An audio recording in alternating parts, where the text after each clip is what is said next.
Hello दोस्तों, welcome to my YouTube channel. आज मैं रेलवे के जीके के क्वेश्चंस लेकर आया हूं, जो क्वेश्चंस हमारे बीच में 5 सितंबर को सेकेंड शिफ्ट में पूछे गए हैं, जो जीके से रिलेटेड क्वेश्चन है, इनके बारे में आज हम लोग जानेंगे। चलिए तो देखते हैं। क्वेश्चन नंबर 1 की शुरुआत करते हैं। पहला, आईसीसी महिला क्रिकेट वर्ल्ड कप 2025 मतलब 2025 जो ये कहाँ पर होगा, ये क्वेश्चन है कि ये क्वेश्चन पूछा गया है कि 2025 का आईसीसी महिला का क्रिकेट वर्ल्ड कप कहाँ खेला जाएगा, तो वो होगा इंडिया में, वो चलेगा इंडिया में। चलिए तो नेक्स्ट क्वेश्चन देखते हैं। इनमें से कौन सा रक्त शुद्ध ले जाता है, तो उसे कहेंगे पेलमेनरी वेनस। पेलमेनरी वेनस जो है हमारे शुद्ध रक्त को जो है कि एक स्थान से दूसरे स्थान लेकर जाता है। तो चलिए नेक्स्ट क्वेश्चन देखते हैं कि च्यवनप्राश जो हम लोग खाते हैं उसमें आंवला का उपयोग किया जाता है, उसका रासायनिक नाम क्या होता है। जो हम लोग आंवला खाते हैं च्यवनप्राश में जो यूज़ किया जाता है उसका रासायनिक नाम क्या है, तो उसका नाम है रासायनिक फाइलेंथियस एम्बेलिका। फाइलेंथियस एम्बेलिका नाम है इसका दोस्तों। चलिए नेक्स्ट क्वेश्चन देखते हैं कि शांति स्वरूप भटनागर पुरस्कार किस क्षेत्र में दिया जाता है, तो ऐसे क्या काम होते हैं जिसमें शांति स्वरूप भटनागर पुरस्कार से सम्मानित लोगों को किया जाता है, तो वो होता है विज्ञान और प्रौद्योगिकी। विज्ञान एवं प्रौद्योगिकी में जो है कि शांति स्वरूप भटनागर पुरस्कार से सम्मानित लोगों को किया जाता है। चलिए तो नेक्स्ट क्वेश्चन देखते हैं। अनुच्छेद 15 में क्या है, तो अनुच्छेद 15 में क्या है दोस्तों, धर्म, जाति, लिंग, नस्ल व जन्म स्थान के आधार पर कोई विभेद नहीं या समानता का अधिकार दिया जाता है। अनुच्छेद 343 ए में क्या है, तो अनुच्छेद 343 में है संघ की राज्य भाषा हिंदी और लिपि देवनागरी होगी। इसका डिसीजन लिया गया था 343 ए के अनुच्छेद में। चलिए तो नेक्स्ट क्वेश्चन देखते हैं। बच्चों के स्वास्थ्य शिक्षा के लिए यूनिसेफ से किसके साथ समझौता किया था। यूनिसेफ ने किसके साथ समझौता किया था, नीति आयोग के साथ समझौता किया था। किसके लिए, तो बच्चों के लिए किया था। अगला क्वेश्चन है, बारिश का देवता किसे कहा जाता है, तो बारिश के देवता हमारे हैं इंद्रदेव। इंद्रदेव जी जो है बारिश का ठेका लेके रखे हुए हैं, बारिश कराना उनका ही ड्यूटी है। चलिए नेक्स्ट क्वेश्चन देखते हैं कि छठ पूजा में किस देवता का पूजा किया जाता है, तो छठ पूजा में दोस्तों सभी जानते हैं कि सूर्य देवता की पूजा की जाती है।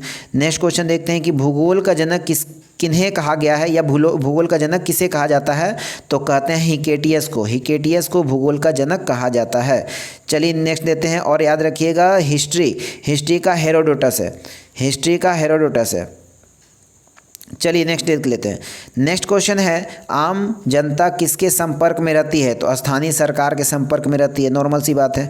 नेक्स्ट क्वेश्चन देखिए, अवतल दर्पण में वस्तु अगर 15 सेंटीमीटर फोकस दूरी 10 सेंटीमीटर है तो प्रतिबिंब कहाँ और कैसा बनेगा, तो प्रतिबिंब बनेगा दोस्तों वस्तु से बड़ा बनेगा और वास्तविक और वस्तु की अपेक्षा उल्टा होगा, ये याद रखिएगा।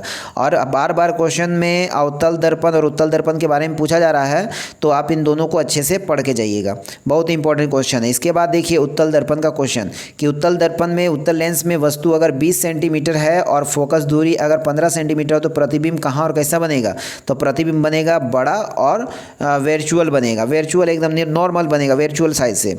नेक्स्ट क्वेश्चन देखिए, निम्न में से किस में एक मार्क नहीं होता है, तो स्वर्ण भूषण में एक मार्क नहीं होता है।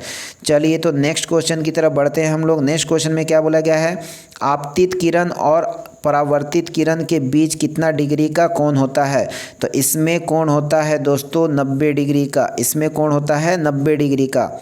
चलिए तो नेक्स्ट क्वेश्चन देखते हैं। साइक्लोरा पेंटेन में कितने सिंगल बॉन्ड होते हैं, तो इसमें कुल मिलाकर 15 होते हैं। कुल मिलाकर कितने होते हैं दोस्तों, तो कुल मिलाकर इसमें 15 बॉन्ड्स बनते हैं, सिंगल बॉन्ड्स। चलिए नेक्स्ट क्वेश्चन देखते हैं। मॉन्टेस्क्यू चेम्सफोर्ड सुधार कब हुआ था, तो मॉन्टेस्क्यू चेम्सफोर्ड सुधार था 1919। इसके बाद हम पढ़ सकते हैं इसमें 1935 का जो है वो इम्पोर्टेंट है। उसके बाद हम पढ़ सकते हैं तो 1909 का इम्पोर्टेंट है, ठीक है। मॉन्टेस्क्यू चेम्सफोर्ड का हो गया 1919 और मार्ले मिंटो होता है दोस्तों 1909 का, और 1935 का भी सुधार के रूप में इतिहास में पढ़ा जाता है। चलिए देखते हैं नेक्स्ट क्वेश्चन में क्या पूछा है। नेक्स्ट क्वेश्चन है, पीरियोडिक टेबल के ग्रुप में तत्वों का संयोजकता कितना होता है, तो तत्वों का संयोजकता होता है 2 होता है, टोटल 2 होते हैं। चलिए तो आगे बढ़ते हैं। क्वेश्चन में पूछा गया है कि पौधों में फलों का निर्माण कैसे होता है, तो हम कह सकते हैं फूलों के द्वारा होता है। पौधों में फलों का निर्माण कैसे होता है, तो फूलों के द्वारा होता है। जिस पेड़ में फूल नहीं लगते हैं तो उसमें फल भी नहीं होते हैं, और जिस पेड़ में फूल खिले हैं तो वहाँ फल लगने की शंका होती है और होती भी है, फल लगते भी हैं। चलिए नेक्स्ट क्वेश्चन देखते हैं। पौधों में फूड कहाँ पर स्टोर किया जाता है, तो पौधों में स्टोर किया जाता है पैरेनसाइकमा में। पैरेनसाइकमा में जो है कि फूड जो है, पौधे जो है अपना फूड को संग्रहित करके रखते हैं। चलिए तो अगला क्वेश्चन बढ़ते हैं। अगले क्वेश्चन पूछा गया है कि इनमें से कौन सा तृतीय क्षेत्र से संबंधित है, तो तृतीय क्षेत्र से संबंधित है शिक्षा। इनमें से कौन सा तृतीय क्षेत्र से संबंधित है, तो वो है शिक्षा।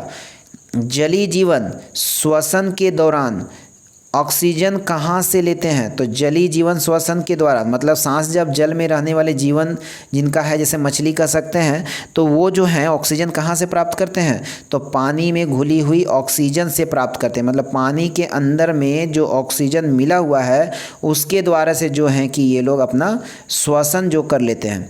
ठीक है दोस्तों, पानी में घुली हुई ऑक्सीजन जो है इनके द्वारा जो है कि अपना ऑक्सीजन को प्राप्त करते हैं और सांस लेते हैं। तो ध्यान दीजिए दोस्तों, अगला क्वेश्चन है रासायनिक अभिक्रिया को किस विधि से संतुलित किया जा सकता है। रासायनिक अभिक्रिया को संतुलित रखने के लिए कौन सी विधि इस्तेमाल की जा सकती है, यह है आप लोगों का होमवर्क। यह है आप लोगों का होमवर्क, इसे आप ढूंढकर कमेंट सेक्शन में ज़रूर से ज़रूर लिखिएगा कि इसका आंसर क्या है। चलिए तो आपको अगर वीडियो समझ में आई हो तो वीडियो को लाइक कर दें, चैनल में नए हो तो चैनल को सब्सक्राइब कर दें और अपने दोस्तों के साथ में शेयर कर दें और ऑल नोटिफिकेशन में सेट कर दें, ताकि जो भी मैं वीडियो अपलोड करूं तो सबसे पहले आपके पास नोटिफिकेशन पहुंच पाए और आप इसका लाभ भरपूर मात्रा में उठा पाए। तो जीवन में आगे बढ़ते रहिए। जय हिंद, जय भारत।